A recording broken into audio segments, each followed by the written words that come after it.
You are now listening to the Shutter Hustle podcast. Join us as we sit down and have a chat about all things photography and videography. We'll be dishing out tips and tricks to help improve your skills and sharing our own experiences as entrepreneurs in this creative industry. It's all about having fun, learning from each other, and most importantly, capturing life through the lens. So grab a cup of coffee, sit back, and let's hustle.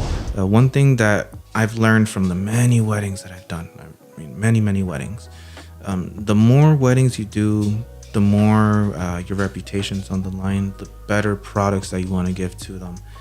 You have this reputation of, hey, this photo is amazing. It's like a home run. You hit a home run. Next week, guess what? You got to hit another home run. Next week, do it again and do it again and do it again. So it's one of those, you cannot hope for the best. You got to make sure it is the best. Welcome, everybody, to the Shutter Hustle podcast. Today, we're going to have a special guest, Roldan Rivas Photography, based out of Dallas, Texas.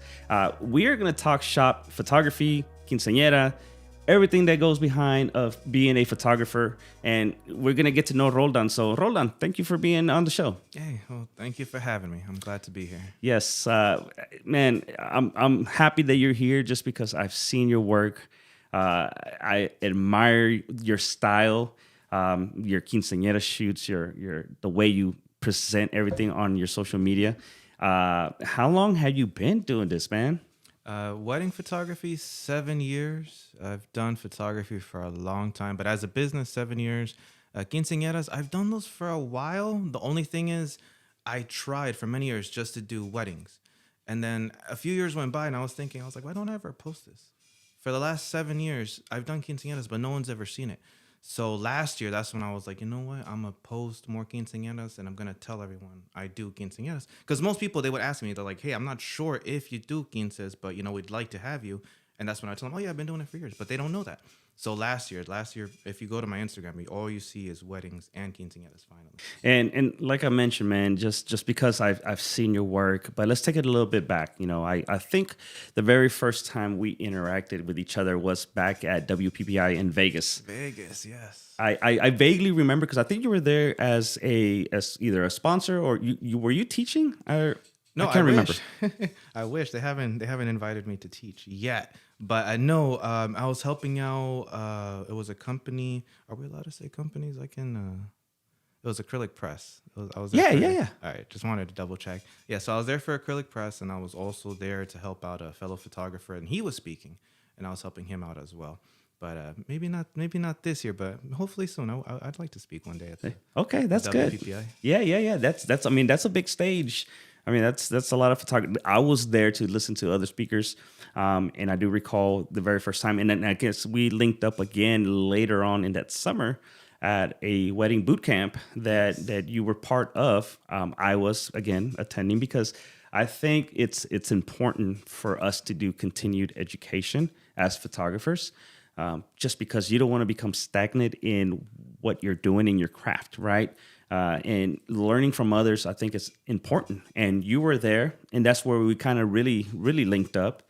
So how is your experience as far as the wedding boot camp, and just talk a little bit more about that experience that we were at. Great. Well, it's actually funny because when I was starting off, mostly I'll speak for most photographers. When you're starting off, you're so excited, you start taking photos, and you're like, oh, I'm good at this. And then you start taking more photos and you're like, oh, I'm getting better. And for many years, I was like, oh, I know everything. But then once you go to WPPI, once you go to these workshops, you realize you don't know anything. You're just like, I've been doing this wrong for the last 5 years. Mm-hmm. And then, so yeah, that's why I love doing all these workshops, all these boot camps, going to WPPI. I want to go to Shutterfest this year too. But it's one of those, it opens your eyes to a whole nother world. Because right now, a lot of people, they go on Instagram, they go on Facebook or anything Pinterest. And what they're seeing is a lot of local people. But when you go to WPPI, you're seeing the best of the best of the best. People that have done it for 40, 30 years. Right. And they're speaking for a reason. People have noticed them for years, and they're there to show what they've done and how they've been doing it and how they've been doing it better. So it's one of those that it benefits you a lot. Yes. No, I completely agree with you, man. It's one of those things, again, you just have to invest in yourself and go listen to other speakers. and hopefully I get to see you on the stage, man. I'd be cheering you on. Thank you. Hopefully, we'll see. We'll see. I'm not the best at public speaking, but the thing is too, I've actually last year too. Last year, I have to say was the best year for me in everything. Actually, I don't know if I've told you, but I quit my day job about a year Oh, and a half ago. nice. Yeah, it was scary, but I did it a year and a half ago, and then I said 2022, I'm gonna hit it hard. I'm gonna do things I've never tried. And so same thing, I did style shoots. I had never done that. WPPI, I had never done that. Workshops, I've never done it. I'm gonna post more about quinceañeras. This was my first time actually posting photos like that. Same working with models. Everything. Every Wow. week I wanted to try something different.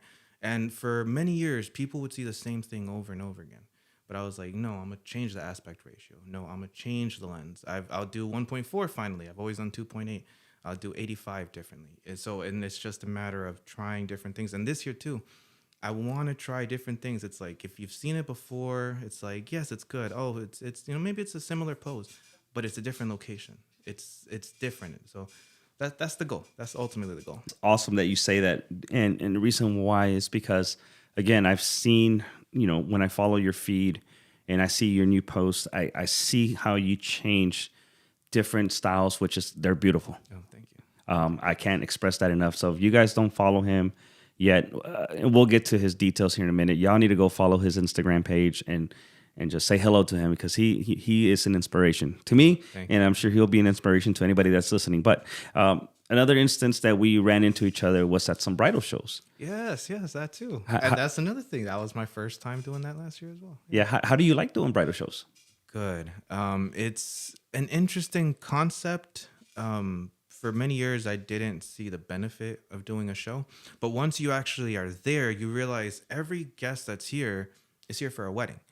You go on social media, it's everyone. It's someone that might get married, someone that's getting married, someone that probably just got divorced. So sometimes people on social media, they like your photos and they appreciate the artisticness that you put behind it, but they don't really necessarily need your services at that moment. But you go to a bridal show, there's a bunch of people getting married. And then so it's one of those, your target audience, it's basically everyone that's in front of you. So it benefits you a lot. You said you've done a few last year. That's last year was your very first time actually doing the bridal shows. Yes, bridal shows, open houses at different venues, and I became a preferred vendor at 7 venues. I won't name them. No, go ahead. Yeah, Give him a shout out. Go ahead. We have the Castle at Rockwall. We have the Charles Room, Bell Manor, Mediterranean Villa, and I don't want to forget everyone else. But it's a list. It's a list, and I'm trying to work with other venues as well to be preferred vendor, which is nice. It's one of those. It's like, hey, there's a bunch of photographers, and they chose me, it's a nice feeling. Nice, nice. And we're going to get into more of that, of how do you become a preferred vendor and how do you set up for bridal shows, quinceañera shows. But, before we get too far into the conversation, tell me a little bit more about your background. Like, what got you into photography? And I know you said you've done it full time 2 years now? Or It's going for 2 years. Yeah. it's going for 2 years. So when did you first start and what got you into actually photography? Well, it started all when I was a kid. So not necessarily photography, but I've always done art. So for the longest time, when I was a kid, when I was a teenager, the only thing I cared about was art. It's something for me to have fun. I was doing art. I was at school. I was drawing. I was coloring. I was painting.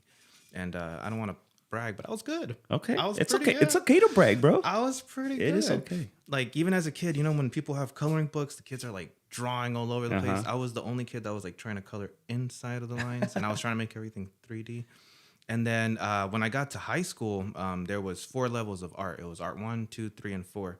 I was in art 1, and they're like, you're pretty good. Why are you in art 1? I was like, well, it goes by year. You're freshman, sophomore, junior, senior, 1, 2, 3, 4. And they're like, no, man. They're like, you gotta go to the higher ones.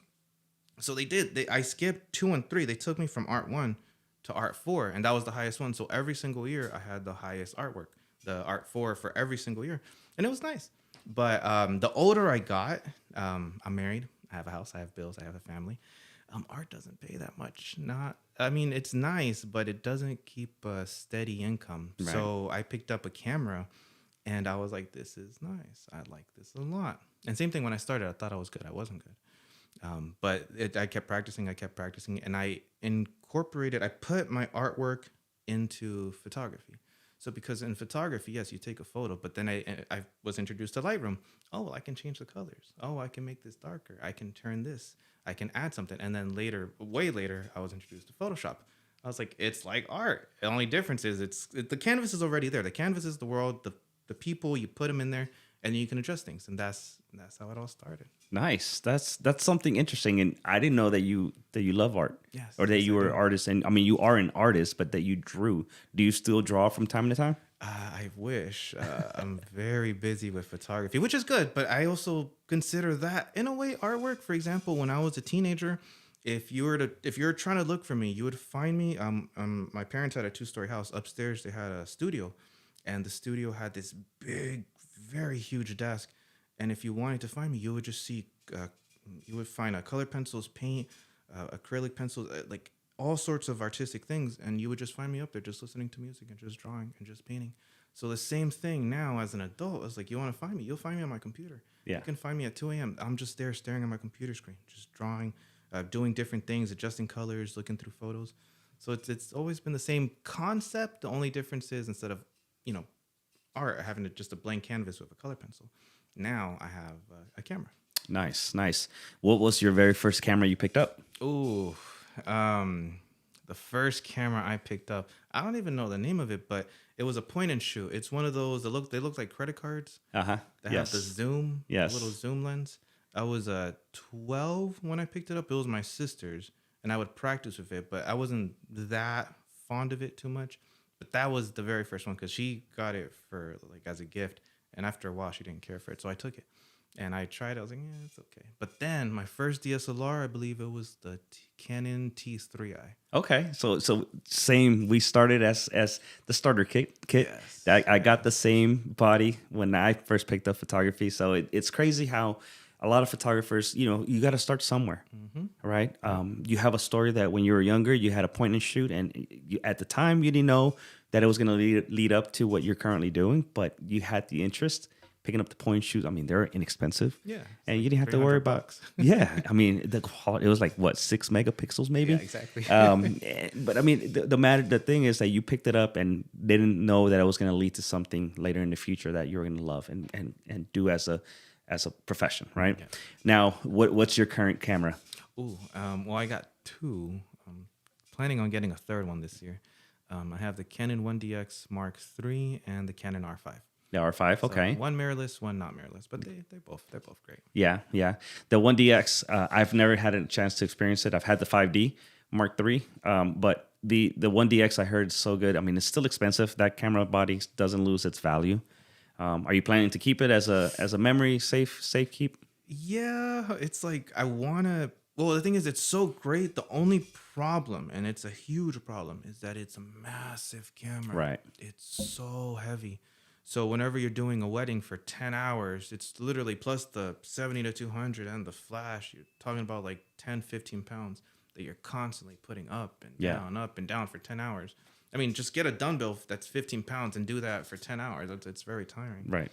But I would keep it. Yeah. I think so, just because it's very expensive. Right. But the R5, that one can come and go. Yeah. So what's the next body you're trying to get into? Maybe like a few more R5s. Yeah. Okay. Have like 4 of them. Just if one breaks, and I just switch to the other one. As a photographer, you have to have a backup, especially in the line of work that we do, right? Because we're out in the field. Anything could go wrong with the camera itself. It can malfunction. It can just stop working, Which has happened. which has happened. And if you're shooting a wedding or a quinceañera, you can't be like, "Hey, time out! I gotta go to the store and go get a camera body, or I gotta run to the house and get something else," right? Exactly. Do a 2-hour trip to Best Buy. Yeah, You're right, exactly. That's it, even if they have it in stock. exactly. So I mean, that's intriguing and that's very interesting of your camera styles now, your camera bodies. Now, what's your favorite lens? Ooh, that's a good Okay, question. let me take it back though. If you're doing portraits, which one is your favorite lens for portraits? That's also a good question. Well, for me, I'd say no matter what it is, a quinceañera, family photos, portraits, my absolute favorite is a 35 1.4. 35-1.4. 35 1.4. Why is that? It's just, well, one, you can stand at a decent area, and it's one of those, it gets good coverage. I don't know if you know about the 50 millimeters. So 50 millimeter is exactly what the human eye sees. Which, so if I had a lens right here, right now, it would see exactly the way I'm looking. And that's nice. But when someone's looking at a photo, I kind of want to give them a different look. 85 is great, and I love that for very close-ups, but that's what it's for. It's for mainly for close-ups. Okay. So that's why I kind of stay away from the 85. I use it every once in a while, which I love that lens. But it's one of those, you need to have the room to use it. But 35, you just can't go wrong with it. Doesn't matter what you photograph, it just looks great. So that's why for portraits, for families, for anything, even though if you go to social media, you'll see that I use the 16 to 35 a lot, but that's my signature look. So Yes. people want to see that one signature, that wow photo. It's 16 to 35, but my favorite is 35, 1.4. Nice. And since we're talking about on the subject now of signature look, so your signature lens to go for that look is the 16 to 35. Correct. Yes. How, as you know, you're setting up, whether it's if it's your bride or your quinceañera or if it's a family shoot, how do you know, or what goes through your mind as you're setting them up to get your signature look? Good question. Well, it's a lot of stuff that's going through my mind, and it's for the people listening. I don't know whether they're just starting out, if they're a professional, if they're a client. But when it comes to taking a photo, especially during a wedding, you're thinking about the bride, the groom, the pose, the background, the lens, the aperture, the shutter speed, the ISO, the assistant trying to hold the veil. Oh, which way is the wind going? All in milliseconds. So for me, the biggest thing is composition. It's like, okay, there's the background. I like where it's at. There's no distractions here. There might be a distraction here. I can maybe remove that later. The pose, the couple, it's like, all right, the light is over here. I need to make sure it's hit at the perfect angle. And then there's so much that goes into it. But for me, the biggest thing, especially at 60 millimeter, is composition. Because if you're a little off, people they'll notice that way easier than most other lenses if you start zooming in. At what point did you find out, or did you realize that this was your passion? Well, I started doing photography a little bit before I got married. Once I got married, I liked it a lot, and I realized there was a bit of money coming in. People, they liked my work, and again, that's not when I was the best. I was struggling a little bit on finding how to do certain photos, but people liked what they saw, and it wasn't that expensive back then. So people, they're like, "Hey, you're affordable. Well, I'll try you out." And so I started getting in a little bit of money from it, and I liked it. And then I was married for 1 year, and I told my wife, I was like, I'm starting to enjoy this a lot, and money's coming in. So being a newlywed, I proposed something to my wife. I told her, hey, I'm gonna buy everything. I'm gonna buy lenses. I'm gonna buy flashes. I'm gonna buy cameras. I was even trying a lot of video things. I'm gonna buy tripods. I'm gonna buy lights. I'm gonna buy everything. And anyone that knows photography, they know that's expensive. And it was about, I don't know if I should say this on air, but it was about $60,000. Wow. Yeah. And I told my wife, give me 1 year. It's an expensive hobby. Yeah. And that's why I don't want no one to come to my house and be like, hey, where's this stuff? It was very expensive. And I told my wife, give me 1 year. In 1 year, I promise you, I'll pay everything off. So that first year, I worked harder than ever. I'm still working really hard, but I worked hard that year to make up for that money. And it's funny, though, because 3 months in, I didn't get anything. So then after 3 months, I was like, I haven't made a penny, and I have this debt, and it's a credit card, and I have about 9 more months to pay this all off. But then slowly, thanks to God, slowly, things started coming in, and same thing, I was just pushing and pushing. And this is when I was starting off, I had 0 followers on Instagram, 0 followers on Facebook. And it's one of those, I was like, I got to find a way because no one knows I exist. So just finding, messaging, hey, I love your family. You guys look great. Do you guys need any photos? No? Okay. Next family. Hey, by the way, hey, congratulations. I saw, your kid's 10 now. Hey, congratulations. Do you guys need photos? And it just kept going. Hey, I saw you just graduated. Do you need some photos? And slowly, but it did take hours and hours. And it basically consumed my life for that whole year until I paid everything off. And I did, which was nice. From there, I was like, I'm in it. I'm stuck. You're committed. I'm committed. Yes. That's interesting that you say that because this does take time. Yes. Building a following and building people to trust you and for you to know, start from zero and then start building up your brand, it takes time. And what would you say to listeners out there that are just now getting into photography, that are wanting to grow themselves? Well, when I was first starting, I would give them a certain answer. Now that I've been in this for a few years, my answer is actually very quite different. Back then, I would do a lot of things for free because I didn't have a portfolio. So I would do family photos. So they're like, hey, man, I've known you for years. Let me do your family photos for free. And then you get the family photos, you post them. People think, oh, man, this guy's getting hired left and right. This guy was hired 10 times this month. Yeah. Like, people want this guy. No, he did everything for free. People don't know that. They just see that, this guy is busy. And then, but the thing is, you're not necessarily doing it for free. It's an investment because that investment is eventually going to get clients in the future for you. But this year, my advice would be different from back then about doing everything for free. I recommend styled shoots. Okay. In this case, you are paying. You might pay $200, $300, $500, but it's a real person in a wedding dress. It's not a real bride. Same thing with the groom. They probably don't even know each other. But it's good-looking people. They got flowers. They got the venue. And it's a good way to practice. And even though necessarily maybe it's not a real wedding, but you still have that work. And if you did good, you can show people like, hey, maybe it wasn't a real wedding and they don't know that. But it's like, hey, that's a good-looking photo. Hey, he did a good job this way. So I'd recommend style shoots. Okay. Yeah. Okay. So when you say recommend style shoots, it's say new photographer. Hey, I have a small budget. I'm gonna put a message out there for anybody who wants to. Basically, I'm hiring my models to do a style shoot, and I can buy their time and talent for 2 hours and just shoot around as husband and wife pretend. And that's how you start building up your portfolio and practice at the same time. Yes. Because it's one thing to go up to a client or a client comes up to you and you're like, hey, I'm a wedding photographer. They're going to say, great, well, show me a portfolio. It's like, oh, I'm just starting out. It's like, then why are we going to, it's a wedding. Why am I going to hire you if you don't have any photos? Yeah. So with a style shoot, it's like, yeah, maybe it wasn't a real wedding, but you have photos of what you could do. So you start off way better than telling them, oh, well, I haven't done any weddings. Just, yeah, even if you hadn't, you did a style shoot. Or even then, there's a lot of models that do a TFP. It's one of those, it's like, hey, I work for you, you work for me. I don't charge you, you don't charge me. Mm-hmm. But it's one of those, you get photos for your portfolio, I get photos for my portfolio. And it works. So it's one of those, it's like, in other words, what I'm trying to say is portfolio. You need a portfolio for people that are beginning. And there's people that are willing to work with you, even if you just picked up a camera today. Some models need photos too. Right. They need stuff for their portfolio. You need stuff for your portfolio. It's a win-win. All right. And just touch base also as your first investment, right? You said it was a big chunk of money.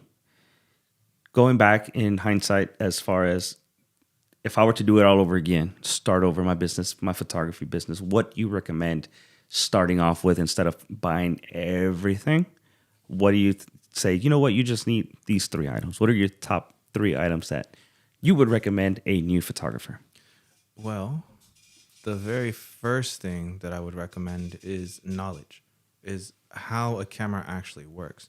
Too many people are really focused on, oh, it's the best camera. Oh, it's the best lens. But if you don't know how to use it, it's one of those, then why do you have it? Doesn't matter what you have. It could be the best of anything. If you don't know how to use it, you can buy a guitar. You don't know how to use the guitar, then what's the point? So it's one of those knowledge. Knowledge is the most important. For sure, when it comes to equipment, I'd recommend just start mid. If you can afford it, good. If you can start off with a mid lens, then hey, start that way. It's a start. You need to start somewhere. But for me, it's a knowledge. Understand the camera. We've been having such a great conversation. I think it's very inspiring what you've been telling me, how you started and how, the path that you've taken to get to where you're at currently. Now let's take it a little bit more further deeper into the business side of Roldan Rivas Photography. All right, let's do this. Walk me through your workflow, man. Like, what does a client expect from the beginning consultation to deliverables? Oh man, you have great questions. Very great questions. Well, when it comes to clients, so it's a little different from what I'm doing now.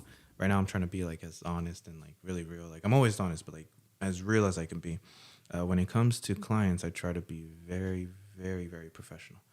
From the very beginning to the very end, my main focus is my photos. So I want them to fall in love with my photos. And if they fall in love with me, then that's a plus. But ultimately, I want them to see the product, I want them to see the work, and I want them to want that.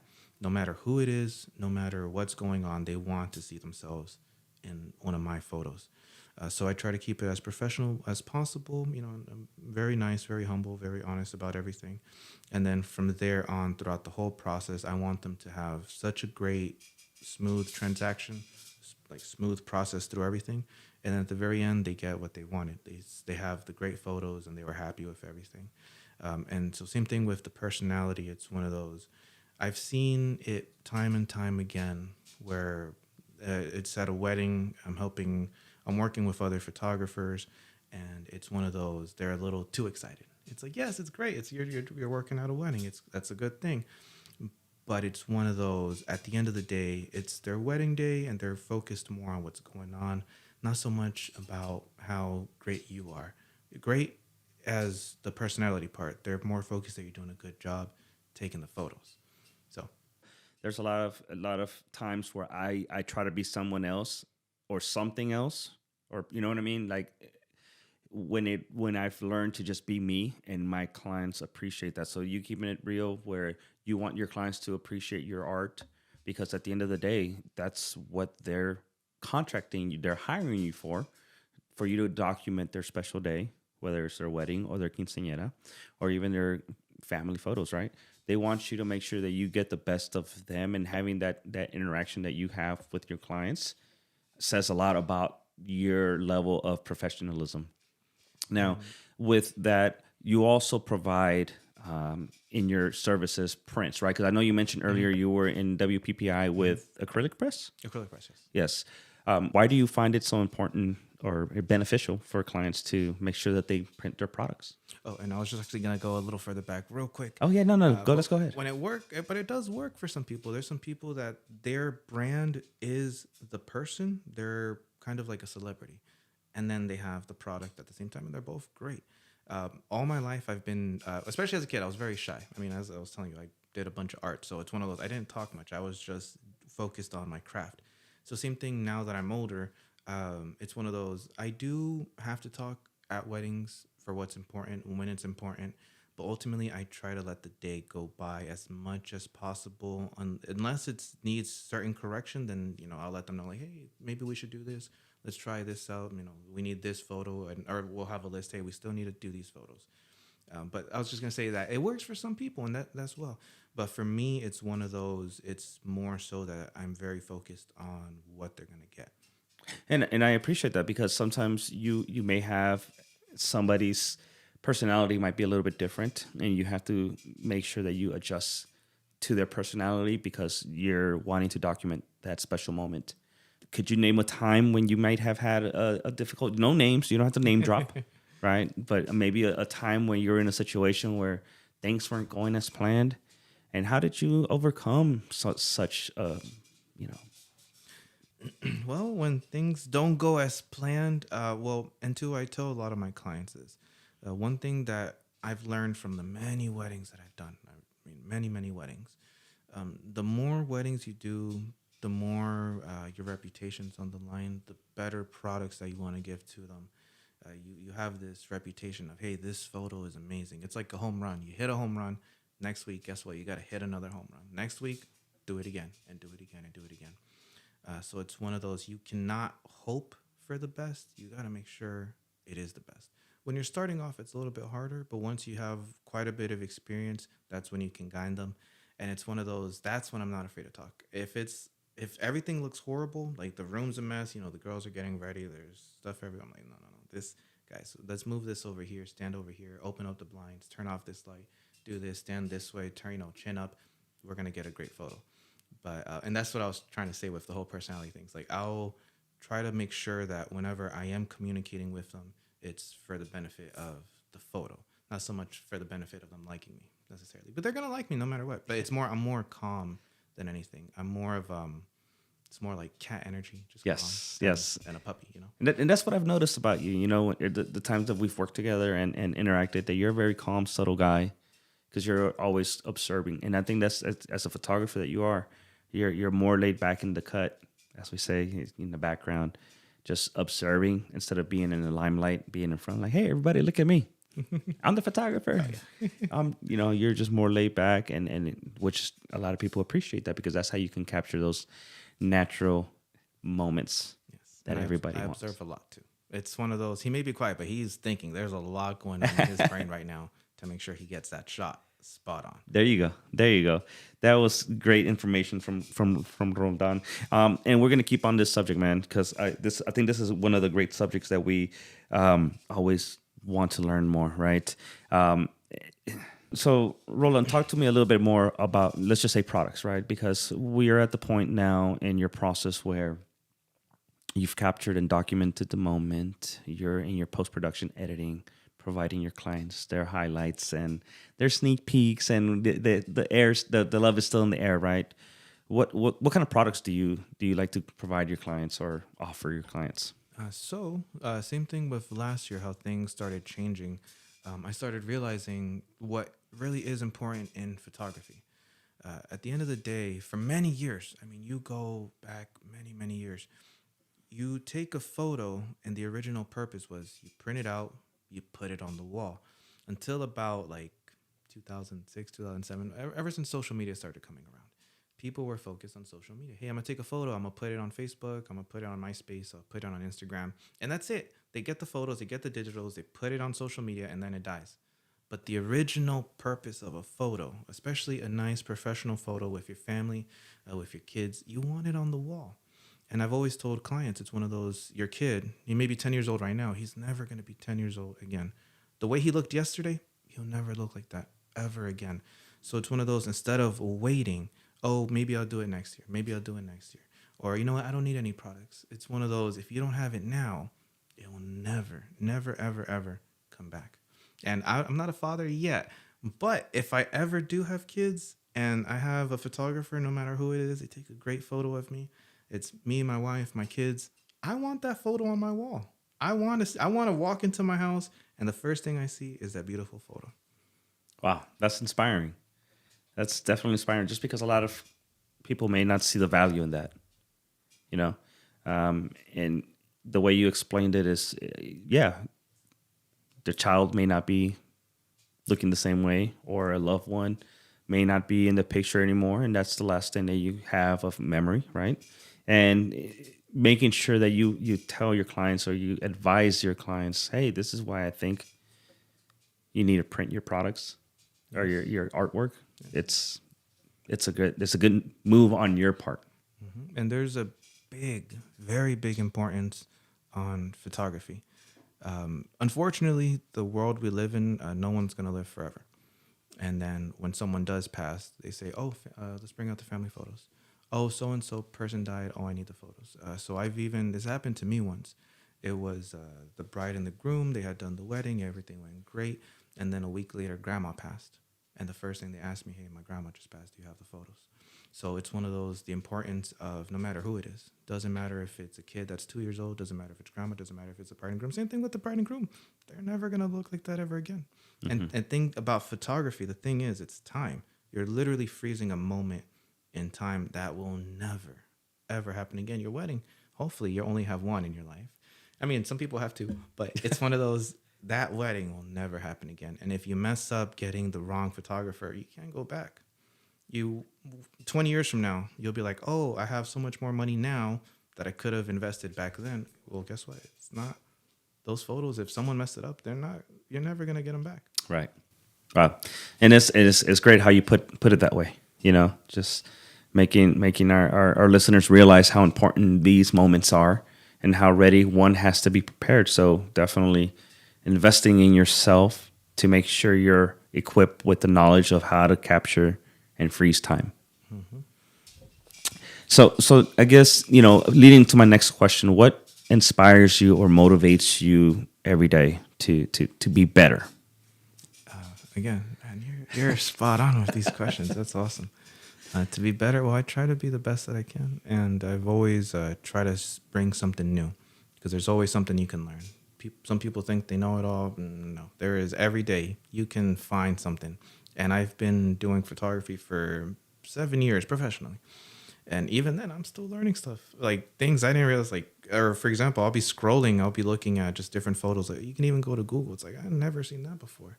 It's like, I can try that out.